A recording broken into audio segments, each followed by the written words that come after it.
Turn heads and bring the hype with a custom hype chain from Lotwin.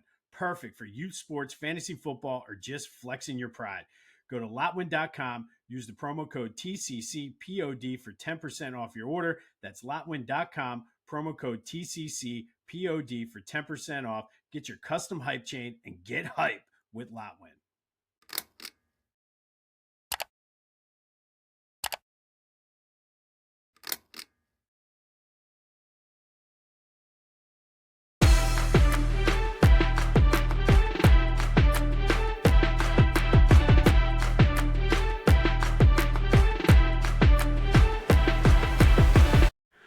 What's up, everyone? Welcome to this day in Philly sports history for April 7th, 2026. I'm your host, Jim Montgomery. Welcome to a Tuesday edition of the podcast. It is Tuesday. It's time for a little motivation / positivity, brought to you, as always, by the Clashing Conferences Sports Fan Network. Go to clashingconferences.com to see how you can join and get involved. And obviously, if you know anyone who might be interested, or you yourself like a team that's not in Philly, they're always looking to get new members who are not Philly fans, but still good people over there. So go check them out. And I do want to say shout out to me for winning the Clashing Conferences Sports Fan Network March Madness bracket this year. That makes it 2 going back to fantasy football. They never knew what hit them. Anyway, today is Tuesday, and I came across this a couple weeks ago, and I felt that with the time of the year we're in, spring, we just finished up spring break. Before you know it, we're going to be counting down to Memorial Day. I thought this was a perfect time to do it. It comes from Jerry Rice, the GOAT in football, the best receiver, hands down, to ever play. And he says, "Today I will do what others won't, so tomorrow I can accomplish what others can't." And I think this is something we can all relate to in all aspects. Obviously, Jerry was a freak when it came to working out and just honing his craft, perfecting it. And that's why he played well into his 40s and was a super productive receiver well into his 40s. But I think at the root of what he's saying here is, and a lot of people don't do this, but you need to embrace the discomfort. You need to embrace being uncomfortable. Embrace the mundane task, the boring things that nobody wants to do, but are crucial to building the foundation to do whatever you want to do. Because we've talked about this before. That creates healthy habits. And then once you have healthy habits, things just come easier. That creates discipline. And in order to be great at anything, you need to have discipline. And I think that's where a lot of people fall off. A lot of people don't want to put in the work. They get bored. They get tired of doing the same thing. They want to go and do whatever. But creating those healthy habits, having that discipline to be great is crucial. And Jerry said this in this quote. And I mean, he lived it in his career. You got to go and outwork, outgrind, and be extraordinary. And in order to do that, you got to create those healthy habits. You got to do the uncomfortable things. You got to do the boring things that nobody wants to do. And truthfully, to be great, it is relatively easy if you do those things. The problem is people don't want to do those things. And truthfully, if being great was easy, everybody would be doing it. So take a page out of Jerry Rice's book. Today I will do what others won't, so tomorrow I can accomplish what others can't. And I think it goes in with that mindset, like that Michael Jordan, that Kobe Bryant mindset, where I'm going to do whatever it takes. If it takes 4 hours of shooting alone in the gym, I'm going to do it. If it takes waking up at 3 a.m. while everybody else is out partying to go to the gym and work out, I'm going to do it. So like that quote from Jerry Rice, hopefully you can take something out of that as you go about your weeks. But it's a good time to do those things. And that is Tuesday Motivation, brought to you by the Clashing Conferences Sports Fan Network. Go to clashingconferences.com for more details. Excuse me. All right, let's start with the Phillies. And it appeared to be another one of those games out in San Francisco. It's a house of horrors out at Oracle Park for them. Andrew Painter was not on his A game, pitched 4 innings, gave up 9 hits, left being down 4-0, did have a strikeout. But then all of a sudden the bats woke up, led by Bryce, not elite Bryce, but Bryce, who ended up going 3 for 4, knocking in 3 runs. Justin Crawford had 2 hits. Kyle Schwarber walked twice. And it seems as though something was awakened in the middle of that game. Again, I'm not ready to say they're back, they're fixed, because I think with this team, this is what we're going to see all year. I think you're going to see stretches where it's puzzling how bad they are on offense, and then they're going to go in spurts like they did yesterday and be able to score 6 runs and come from behind to beat the Giants. But a good win out in a place that the Phillies usually don't win at. Bryce, hopefully he can build on this momentum now. He has looked a little slow. He's looked a little wonky at the plate. So hopefully something clicked for him. He always has a ton of confidence in San Francisco. So hopefully he can build on this and take it as they move on with the season. The bullpen was outstanding. Certainly did their job last night. I watched more of this game than what I anticipated. I stayed up to watch the national championship game. More on that in a minute. Will not be watching the rest of this series, but hopefully Christopher Sanchez on the mound tonight, they can keep that ball rolling. Another game I was flipping to and watching a little bit of was the Sixers, and they missed a golden opportunity. Wemby did not play in the second half, and they were unable to take advantage of it. Tyrese Maxey was not his best, struggled shooting, only had 15. Joe threw down 34. But just a missed opportunity with Wemby not playing in the second half. You got to take advantage of that. And they're now 3 games left. They got the Rockets, Pacers on Thursday, Friday, and then the Bucks on Sunday. I said 3-3 should get them to the 6th seed. Currently, they're half game back for that 6th seed. They got a 31% chance for the 6th seed, 35% chance for the 7th. But by not taking advantage of that opportunity, at least for now, they lost the control of their own destiny. So now they got a day or two to sort of recover. Hopefully, Joe and everybody will be back playing on Thursday night against the Rockets. But again, tough one, especially when you had the opportunity to be there for the Sixers. Flyers are in action tonight up in New Jersey. They're still hanging on to that 3rd seed in the Metropolitan Division. And I checked this morning, there's a 54% chance that they will get that seed or make the playoffs. 48% chance that they will continue to be in that 3rd seed with 5 games left. Let's go. Let's get flyered up. At this point, they're all big games for them, especially when you're playing a hated rival in the New Jersey Devils. And I wanted to mention this quickly. I saw Nick Foles on his podcast yesterday mention essentially that it was a different perspective, I guess, on the Jalen Hurts situation, saying that changing offensive coordinators is much harder than fans and people in the media and even non-quarterbacks give credit for. And I mean, it was interesting. And I think it's valid. And I don't want to disparage or knock Nick Foles. I think that's a valid concern. He even mentioned that even when he came back to Philly, they were running Andy/Doug's offense under Frank Reich, but he was running it under Marty Morningweg before. And despite the fact it was the same system, the verbiage and terminology and everything was different. So I do think there's something to that, the constant turnover with offensive coordinators and play calling for Jalen. But I don't think that's the whole story. To just say, oh, okay, that's why the offense looked the way it did last year, I think that's a cop-out. And again, I'm not anti-Jalen. I'm not pro-Jalen. I want him to succeed. I want him to be here. I want to not have to worry about who our quarterback's going to be for years to come. But I think to just pinpoint it all on that, it's a cop-out. Because while, yes, that is true. Yes, it's hard. at the same time, Jalen needs to be willing to do some of the things he's not doing. And I mentioned this before, like running the ball more, throwing over the middle, getting under center, using motions and shifts and things like that.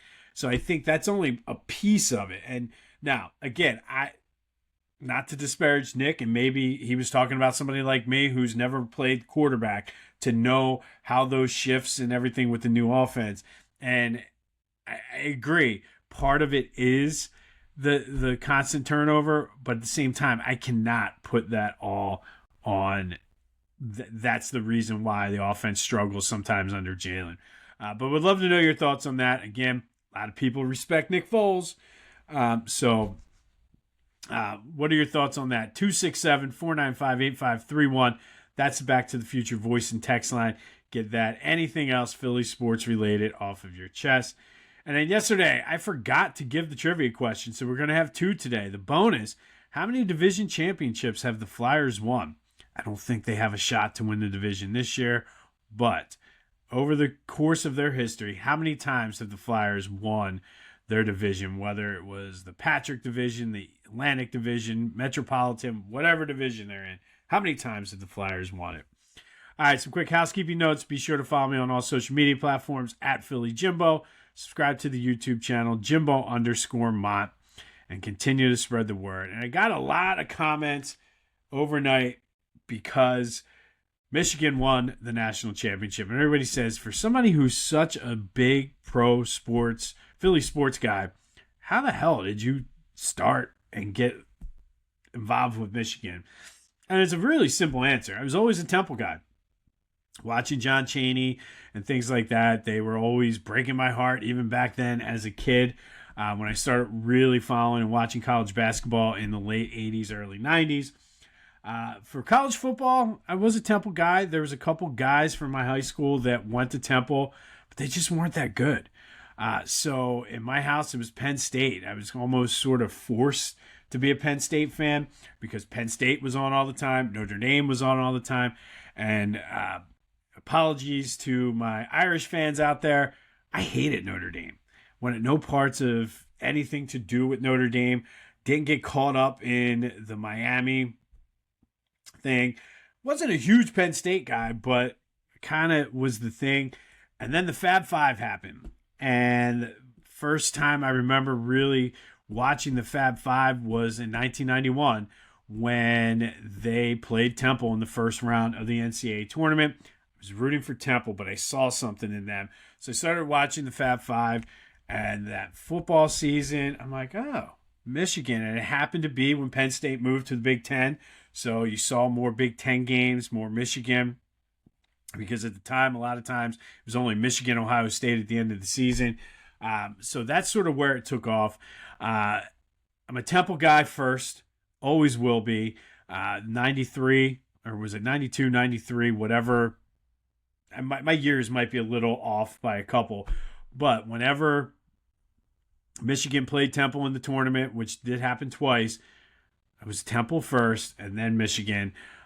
But always a Temple guy, Michigan second, and that's the story of how I became a Michigan fan. Sort of my way of saying I don't like Penn State, can't stand Notre Dame, want no parts of Miami. So here we are. So, yes, it was a good win for them. First time since 89 winning it. But that's the story.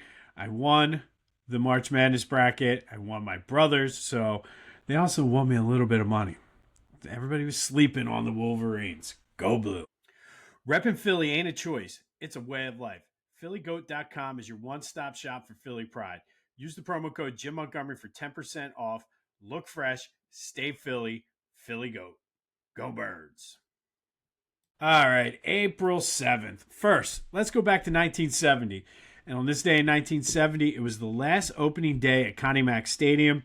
Phillies taking on the Cubs. Making his major league debut that day at shortstop was Larry Boa. Led off for the Phillies, went 0 for 3, walked, and was caught stealing. But the rest, as they say, is history. Don Money, though, was money. Went 2 for 3, 2 doubles and an RBI. Denny Doyle knocked in the other Phillies run as they beat the Cubs on the last opening day at Connie Mack Stadium. Chris Short was absolutely outstanding on the mound that day. He outdueled former Philly and huge what if in Philly sports history, Ferguson Jenkins, as the Phillies beat the Cubs 2-0. It was Short's third opening day shutout as a member of the Phillies. Nobody else has more than one. Nobody else probably will ever sniff 3 opening day shutouts as Chris Short did. But the last opening day at Connie Mack Stadium, Phillies beat the Cubs. Chris Short pitches a shutout, his third opening day shutout of his career. And that leads us right into today's trivia question. Who's the last Phillies pitcher to pitch an opening day shutout? Hit me up on the Back to the Future voice and text line 267-495-8531 or the Discord channel, which the link for that is in the description. But the last Philly probably will be the last Philly to pitch an opening day shutout. Nobody allows them to go enough innings and throw enough pitches now to throw a shutout on opening day. All right. Fast forward to 1984. Flyers lose to the Capitals 5-1 at the Spectrum in the Patrick Division semis, getting swept out, and it proved to be the end of an era. Bobby Clarke played his last game as a Flyer. Mr. Flyer would retire a few weeks later and take a job as the general manager. It was the 9th straight postseason loss for the Flyers, so they had some regrouping to do. And the loss came on the same day that Bill Barber had career-ending knee surgery. So really, it was the end of the Broad Street Bully era. And you saw that 84-85, they sort of regrouped and made that magical run to the Stanley Cup Finals with Pelle Lindbergh playing at goal. But Bobby Clarke played his last game as a member of the Flyers, a 5-1 loss in the playoffs to the Capitals on this day in 1984. In 1991, Phillies make a move that would pay dividends a couple years later. They acquired the Wild Thing, Mitch Williams, on this day. They traded Chuck McElroy and Bob Scanlon to the Cubs for Mitch, who would go on to be, love him or hate him, one of the key pieces. And again, everybody forgets he saved 43 games during that 93 season. Everybody remembers Joe Carter, but Mitch Williams was a huge part of that, and he was acquired on this day in 1991. And by the way, go to Philly Goat if you want to celebrate Mitch Williams. Get the Joe Carter Ruined My Childhood shirt and use that promo code Jim Montgomery. One of the greatest shirts they have. And then in 2018, more Flyers as they close out the season with a 5-0 win over the Rangers at the Wells Fargo Center. Claude Giroux with his second and final regular season hat trick with the Flyers. Sean Couturier had 2 goals. That year, Flyers would go into the playoffs as the 6th seed, losing to the Penguins in 6 games in the first round. And then later that night in 2018, Phillies pounded out 20 hits and put up 20 runs against the Marlins at the bank. Maikel Franco went 2 for 4 with 6 RBI, including a grand slam. Aaron Altair, remember him? Also hit a grand slam. It was the 5th time in Phillies team history that players hit 2 grand slams in the same game.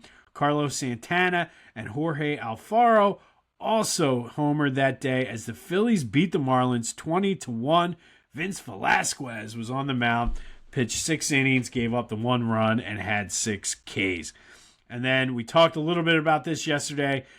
On this day in 2024, WrestleMania 40, Night 2, Cody Rhodes finishes his story beating Roman Reigns in the main event at the Link. It was a much warmer day than day 1 when we were down there, but Cody Rhodes finished his story at WrestleMania 40 at the Link on this day in 2024. And then finally today, you never get a second chance to make a first impression spotlight. In Philly, first impressions can last forever, sometimes good, sometimes bad, sometimes ugly. This month, we're going to take a look at all 3. And today, we talked about one GOAT early in the show with Jerry Rice. We're going to bookend it with another GOAT today, Mike Schmidt. And Mike Schmidt's first impression in Philly was not so good. His rookie year, he came up at the end of the 71 season, played a handful of games, but His rookie year essentially started at third base for the Phillies in 1972. Not a good season for Mike. He hit 196, 18 homers, 52 RBIs, lost at the plate. His 373 slugging percentage was his lowest of his career, in which he played a full season. A lot of people questioning the hype around Mike Schmidt, but he put his work in that offseason and followed it up in 1973 with 36 homers, hit 282, knocked in 116 RBI, made the All-Star game, and somehow became, I shouldn't say somehow, and went on to become the GOAT of third baseman in the I'll get it out today. Third baseman in the history of all of baseball, one of the greatest athletes, Mount Rushmore athletes in Philadelphia sports history, and proving it's not how you start, it's how you finish. Mike Schmidt, not the best first impression, but eventually became beloved. It took well after his career for him to be beloved, but winning the MVP in the World Series certainly helps with that. On this day in 2024, WrestleMania 40, Night 2 happened at the Link. Cody Rhodes finishes his story, winning the championship off of Roman Reigns.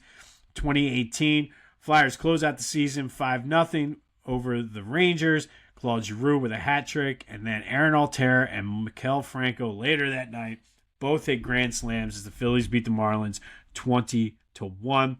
Mitch Williams was acquired on this day in 1981, and Bobby Clark played his last game as a Flyer on this day in 1984. Last opening day at Connie Mack Stadium in 1970. Chris Short with the opening day shutout. Trivia, don't forget, double dipping today.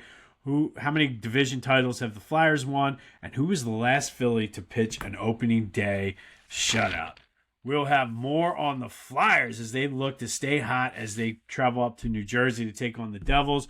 We'll update you on the standings there. We'll recap the Phillies and also give you an update on where the Sixers stand in the standings as well.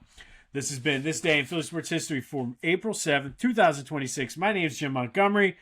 Go have yourselves a Tuesday. And remember, do today what others won't, so tomorrow you can accomplish what others can't.